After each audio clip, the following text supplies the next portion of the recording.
Bonjour, dans cette vidéo, nous allons voir ensemble une pratique qui est assez merveilleuse, moi que j'aime beaucoup, qu'on appelle les chaînes de Poyet, en référence à un kiné-ostéopathe français qui s'appelait Maurice Poyet, qui est décédé à présent, et qui a mis en œuvre avec toute une équipe une pratique organisée autour de la colonne vertébrale, du fait que lui était ostéopathe, mais qui s'est élargi un petit peu de par les personnes avec lesquelles il a travaillé, autour du magnétisme, de la médecine chinoise, de la réflexologie, et de l'homéopathie, pour la notion aussi de terrain, du fait qu'on aide une personne qui vit dans un corps et qui cherche son équilibre.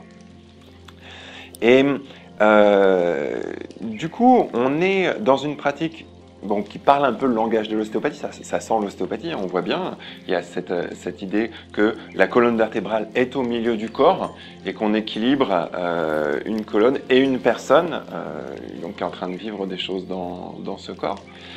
Que cette colonne vertébrale est entre ces deux extrémités, à savoir le crâne en haut ici qui va se placer au-dessus de la colonne, et puis le sacrum, cette pièce osseuse un peu arrondie comme ça, qui va se trouver en bas et qui porte bien son nom, hein, l'os sacré. Et effectivement, vraiment, c'est un os qu'on finit jamais de découvrir.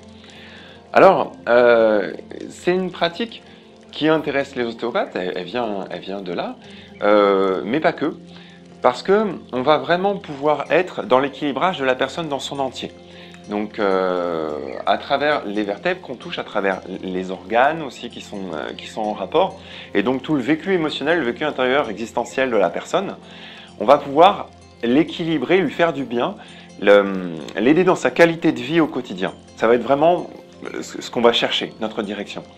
Lui poser les mains sur la personne, l'équilibrer, l'accompagner manuellement, et par là même favoriser pour elle une qualité de vie au quotidien, dans ce qu'elle vit dans son corps, en lui faisant retrouver des possibilités de mouvement, en diminuant ou en faisant cesser complètement la douleur, et puis aussi dans son vécu, que les choses soient plus simples, que les émotions qu'elle vit, le quotidien qu'elle vit soient plus faciles à appréhender, de par les équilibres intérieurs.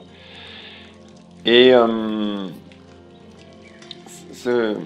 cette pratique qu'on va faire, avec laquelle on va l'accompagner, va se jouer entre le crâne et le sacrum, et on va être comme sur une forme de dialogue en fait.